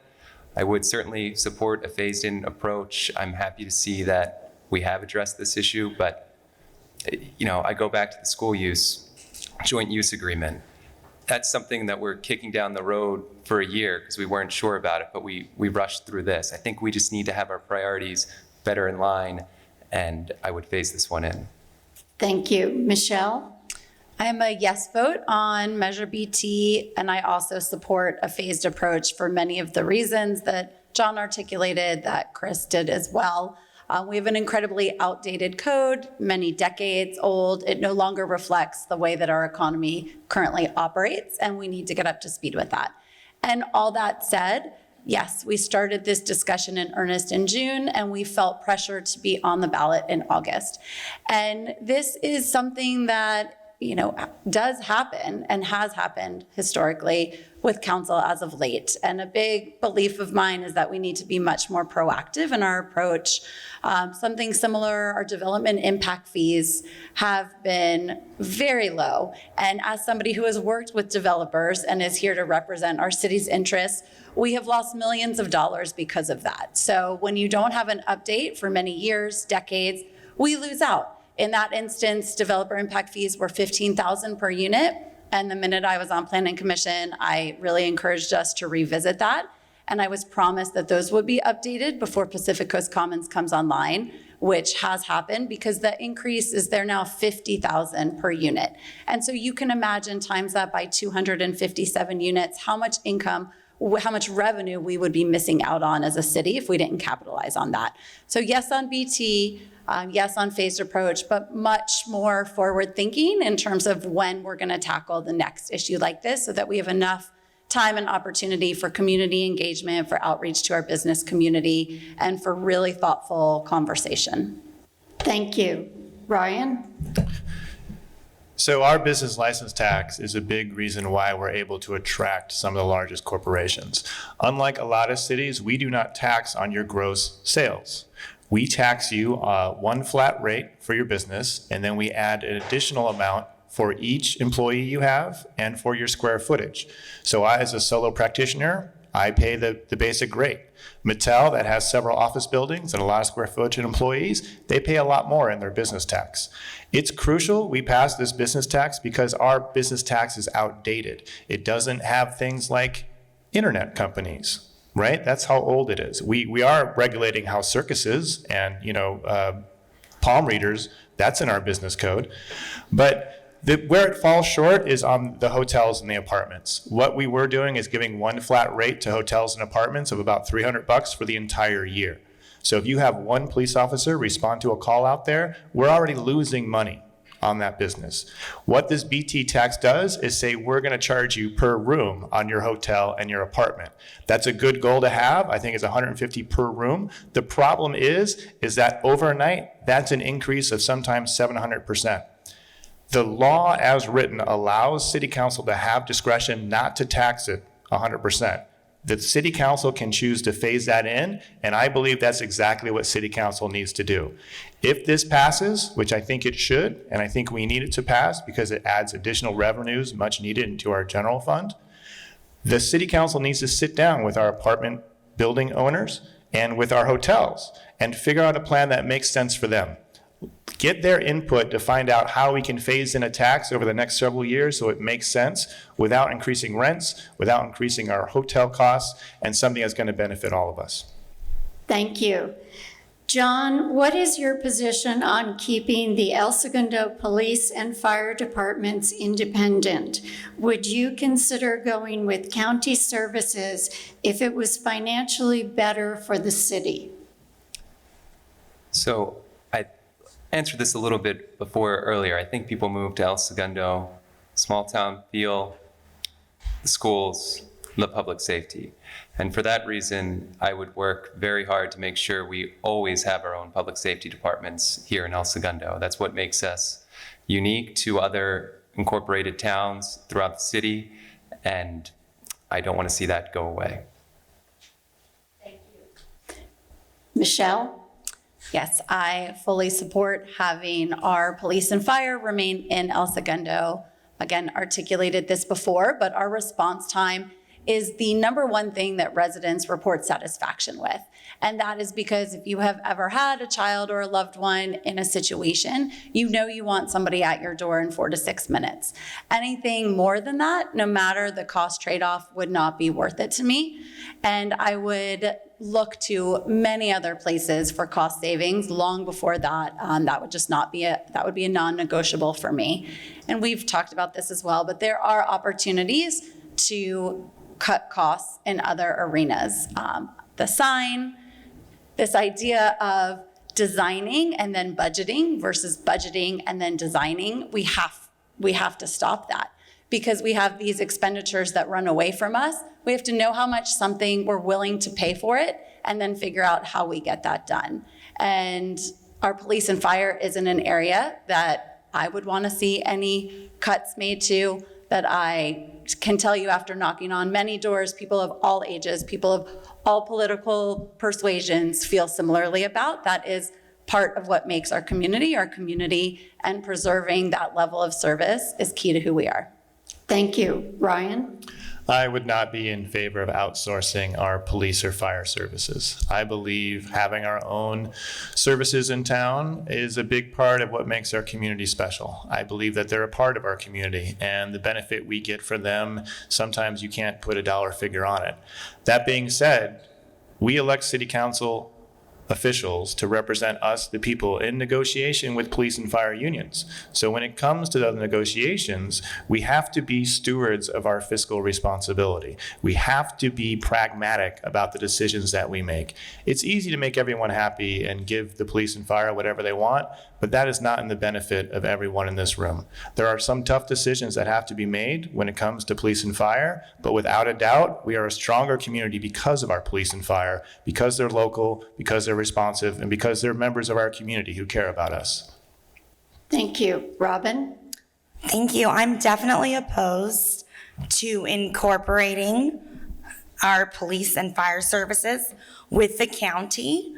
Again, it affects the response time, but this community is so small. And if we don't have our own police and fire, it affects the morale of this community.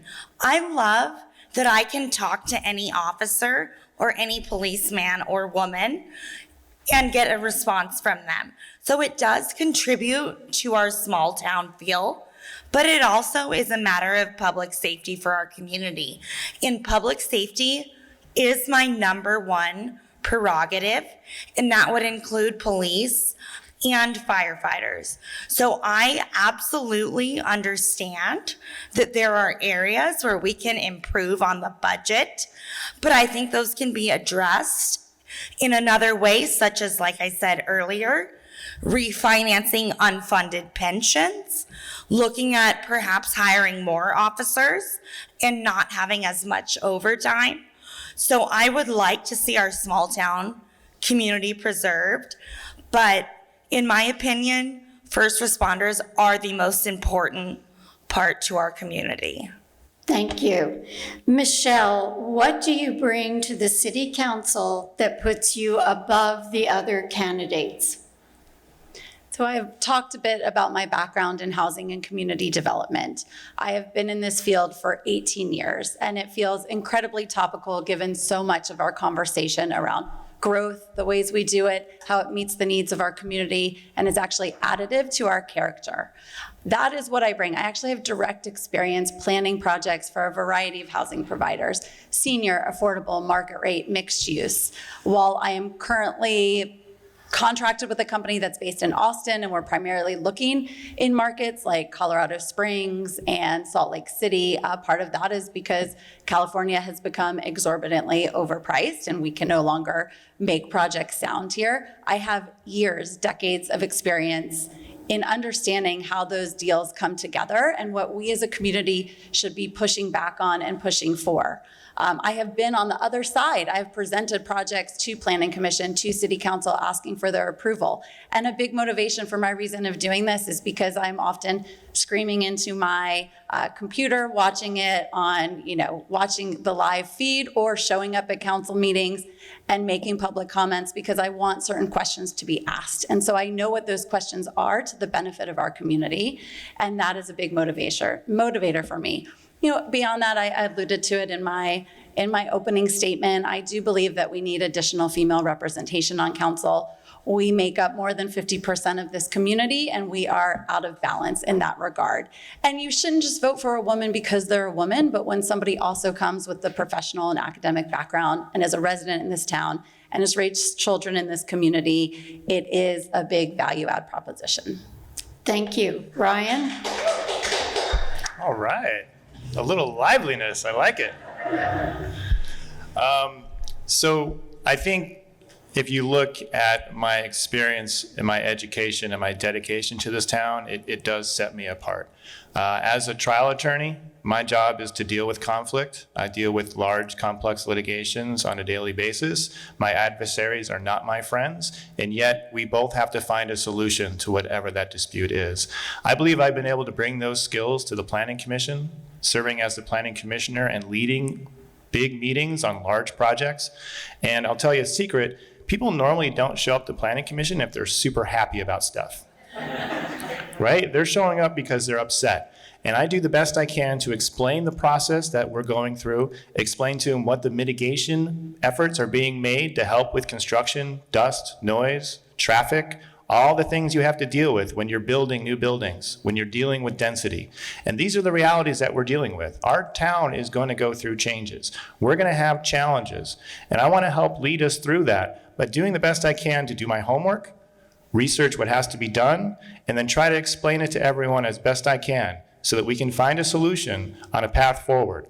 So if you're going to judge me, I want you to judge me by the dedication I've shown, the commitment I've given to this town, and the effort I put forth in everything I've accomplished so far.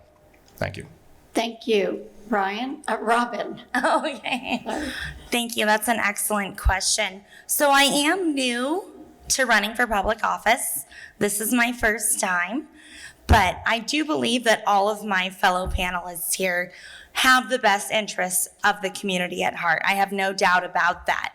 Now, me in particular, I do have the educational background, bachelor's in political science, master's in public policy from UCLA.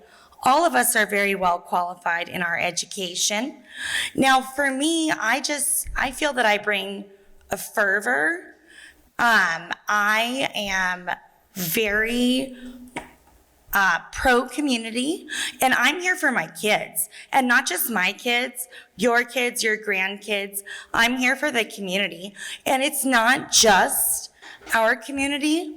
In my opinion, it's the future of our country at stake. We are very fractured and divided as a nation right now, and I feel that we can come together and work towards common solutions. And the best way to do that is to start at the community and grassroots level. Now, in regards to my professional experience, I have worked for multiple Fortune 500 companies, managing multi-million-dollar portfolios, managing technology projects, managing nonprofit projects, and I could go on, but I feel that our community and all of our governments should be run as a business, but have the camaraderie as well. So I like to see myself as being able to extend an olive branch, and I would like to bring our community together. Thank you. Thank you. John? So I'm running. Take Chris's. I'm going to take Chris. Yeah, take it. I wonder if he's still here and he did that. All right. So I'm running as a millennial renter who lives in an apartment with his boyfriend and our 2 cats that we rescued from the innards of a 2007 Toyota Corolla. I don't think we've had that representation on council before, but that's not why I'm running. I'm running because I care deeply about this community. You know, I've lived here for 5 years, like I said, and for those first couple years, I went about my business. It was a great town, still is a great town. But when the social justice protests broke out at the corner of Main and Imperial, initially in solidarity for George Floyd's murder, I supported those. And then they shifted to wanting to see changes in El Segundo. And being from the East Coast, I had this idea of California, it's just everybody's, progressive over there. And, these kind of issues that we've dealt with elsewhere didn't happen here. And I was a little surprised by the resistance of just, giving people an opportunity to be heard and share their stories, particularly people of color. So I got involved more with that movement, and I wanted to see changes reflected that made El Segundo a more welcoming place for everyone here. Since then, I've been only more engaged in the community on a host of whole other issues. I agree with Michelle, representation matters. I'm a member of the LGBTQ+ community, and I think that goes a long way when you have that in your city. I want to be a new voice. I want to put roots down here. I'm invested in this community. I'm not going anywhere, and I want us to see us become the best version of ourselves, and I'm not going to give up at that, no matter what happens. Thank you. Ryan, how would you handle an environmental catastrophe like Hyperion if you were on city council? And do you support the city's plan to file a lawsuit against Hyperion? Yes, I do support the plan to file a lawsuit, not just because I'm a lawyer, but because we've been through enough with Hyperion.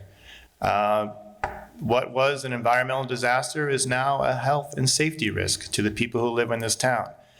It's frustrating to go to meetings and watch the progress reports and be told, well, Hyperion has monitors, but they're not monitoring for everything we think is out there. They're picking and choosing what they're going to monitor. After 14 months, when they haven't fixed the problem that they caused, it's natural for us to lose faith and confidence that Hyperion knows what they're doing. The problem we face is that Hyperion is not within our jurisdiction. It's LA City. So we're going to need help of people outside of our city to pay attention to a problem that most people doesn't affect them. As long as their plumbing works, what do they care? So we're going to have to rely on our city council as representative of everyone to be our advocates, to be fighters for us. And that's what I do as an attorney, right? I'm the person you hire to fight for you when you're tired of fighting. And I know that the number one priority that anyone has on council is going to be to figure out what is going on with Hyperion. Because when those high school students asked, is our air safe to breathe? I didn't know what to answer. And I think that's a good question that we all need to have an answer to. And whatever it needs to get done to find out what that answer is, we should be doing immediately. Thank you. Robin? Thank you for that question. Bluntly, I think it's time to cut the red tape. I think we've been jerked around for too long. It's been over a year, and it's time to file a lawsuit. We've got several environmental agencies, Air Quality Management District, Water District, EPA, and they're all giving us the runaround. They're saying, okay, we can cite them, but then this entity has a different overlap. I call BS, okay? I say it's time to show them our clause and do a lawsuit. We want to hit them where it hurts, which is the wallet. I'm sick of the red tape. I'm sick of the bureaucracy. And yes, the city has declared a state of emergency, but in my opinion, all this stuff has been symbolic and it doesn't mean a thing. It's time to bring the clause out and get our lawyers involved. It's not time to play nice anymore. It doesn't get us anywhere. What do they say the definition of insanity is? Doing the same thing over and over again and expecting the same result. So no, I'm ready to cut the red tape and just go straight to the source, which is the wallet of Hyperion. And so I completely agree that we will advocate, but I say let's hit them where it hurts. Let's hit them with some lawyers. Thank you. John? Could you please repeat the question? How would you handle an environmental catastrophe like Hyperion if you were on city council? And do you support the city's plan to file a lawsuit against Hyperion? Yeah, so our neighbors are Chevron, LAX, and of course Hyperion. Yet we have no environmental employees on staff. We have a great environmental committee made up of wonderful residents really committed to seeing results. But these committees, they don't have any power. They can only make recommendations. I think what we really need to address this is make sure we have someone whose sole job it is on staff to be an advocate for us on these environmental issues. I think Hyperion, I'm glad to see the city getting aggressive about it. But this only happened a month ago when residents came out in droves at a city council meeting. One woman's story stuck with me in particular, where she said she was driving south on the 405 and had to pull over to go to sleep because she was up all night with the smell. We knew this was an issue as soon as it happened. We addressed it in the immediate, but then with like a lot of other issues, we just let it go. Things got worse, and now we're playing catch up. I attend a lot of city council meetings. I make a lot of public comments. I can tell you right now, if I was elected to city council, I would march down to an LA city council meeting and make a public comment there too. We need to be aggressive for our residents. I support the lawsuit. I think a lot can come from that, whether it's a settlement or other financial incentives that come from that. But the other thing is, we need to understand that this was an environmental crisis. It's now a health crisis. We can't sit on it anymore, and we need to take more action. Thank you. Michelle? So my only issue with the lawsuit is that it didn't happen a year ago. We waited for third-party reports to tell us that the situation was bad, whereas anyone living here in the vicinity of here could have walked outside and told you we were in a horrible situation. In terms of how I would deal with a catastrophe as a city council member, I think there's two things I want to highlight. One, I'm a big supporter, believer that we need to allocate some resources to a lobbyist to fight for our environmental health, like that. But we have utilized somebody locally who works with the city of LA. There's some conflict of interest there. It also is this idea that we're going to kind of manage it from bottom up. We need a lobbyist who's going to fight for our interests in Sacramento and federally, because it has to come top down. The way to get city of LA to act on this is they have to have funds withheld from them. We can't do that as a local jurisdiction. We need that to be done at the state level. And that is beyond our scope of capabilities. I'm not going to tell you that I'm going to go to Sacramento. I'm not going to even tell you that I'm going to go to City of LA and they're going to listen to me. We need somebody with real teeth and who can control the purse strings and the resources to withhold that so that there's a motivation to act. The other thing, and we saw this during COVID, as a city, we are capable of communicating very frequently. We got regular email communications about the status of COVID, how many cases we had locally in the county. I do not know why this is limited to that, why that doesn't happen over and over again with some of these situations.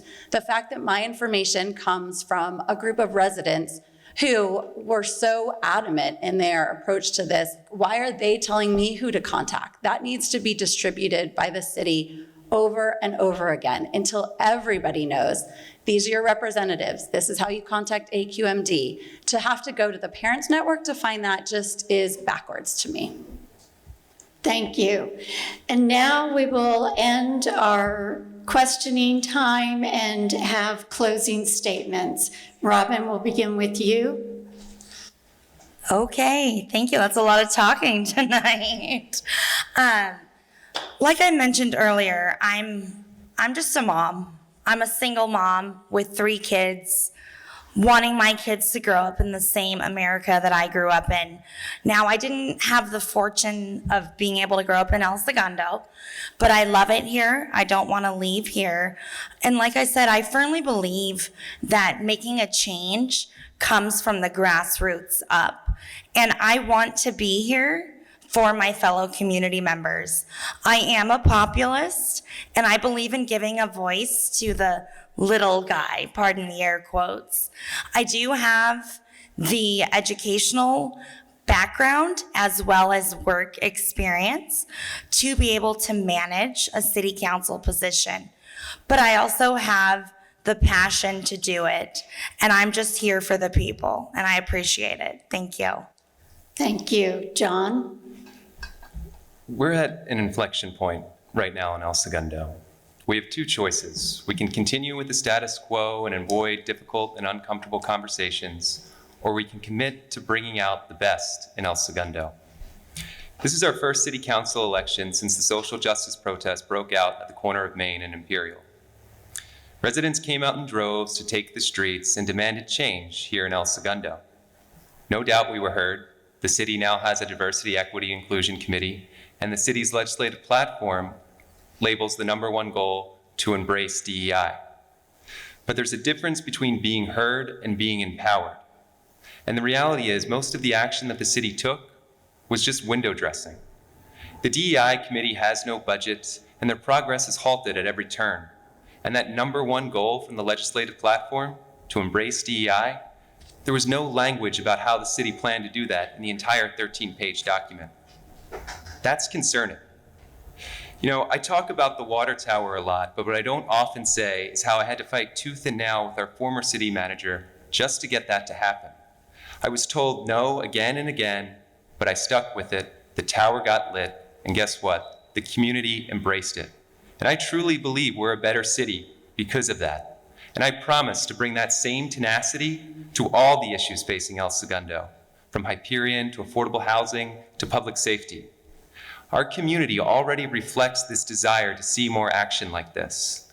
It's why we need someone on council committed genuinely to these values, committed genuinely to carrying out the city's #1 goal. I don't want us to miss this moment, this opportunity to deliver on a more inclusive and welcoming El Segundo. I'm seeking to be that voice, that fresh perspective on council who will champion and advocate for everyone to ensure that El Segundo becomes the best version of itself. Thank you. Michelle? That was an incredibly robust conversation, and I really am grateful to you all for it.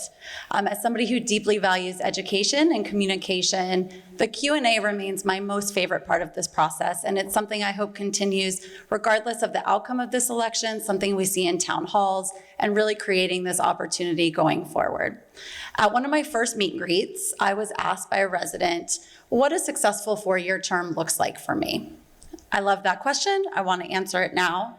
One, it would mean that we've created housing options to meet the needs of our community so that teachers, police officers, firefighters, seniors, and young professionals can continue to live here. Two, we've identified a long-term financing plan for our much-needed public infrastructure improvements.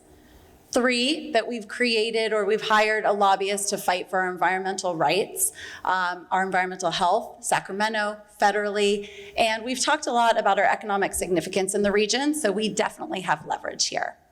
And then finally, it would mean that everyone who lives and works here feels supported. It means that our public safety personnel have the resources they need to do their job at the highest level, and that all members of our community have a deep sense of belonging. And it's this last thing, it didn't really come up tonight outside of one question about DEI, but I think it's important and something that I want to speak to. Over the past several weeks, I've been reminded that nobody, including me, is all of one thing or another. We all have the capacity to hold two beliefs at the same time. And as a city leader, that's something that you want and you want to encourage. I have a deep respect and appreciation for our hardworking public safety personnel coming here every day, keeping our community safe. And I acknowledge that as a community, we have work to do until everybody feels welcomed and valued here. I am running for council because I do believe it's important to have city leadership that is reflective of our community. I will lead proactively, encourage open community dialogue, and draw upon my professional experience to solve some of our problems. Thank you for this opportunity. I respectfully ask that you vote for Michelle Keldorf on November 8th. Thank you. Ryan? Well, thank you, Jane, for being our moderator. Thank you, Carol, for organizing all of this. I want to thank my fellow candidates, Michelle, John, Chris, and Robin. Thank you for running. It takes a lot to put yourself out there, and without you guys all running, we wouldn't have this dialogue. Thank you all for the community, for showing up. It's good to have elections. It's good for people to get together and talk about our town. We have to share our ideas, good, bad. We have to talk about things. We've got a lot of tough decisions to make, but there's one thing I'm pretty sure of. There are more smart people in this town than there are problems. And as long as we keep talking and communicating and sharing, I don't think there's anything that we can't do. I like to tell people that even though I wasn't lucky enough to be born in El Segundo, I was smart enough to move here. I know this place is special. And I'm running because I want to give back to a community that I think has given so much to me and my family. And with that, thank you guys for everything you've done through this campaign. I appreciate everything. Thank you.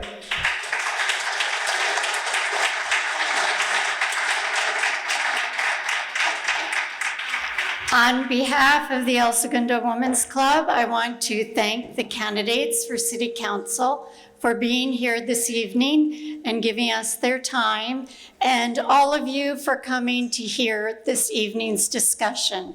Thank you.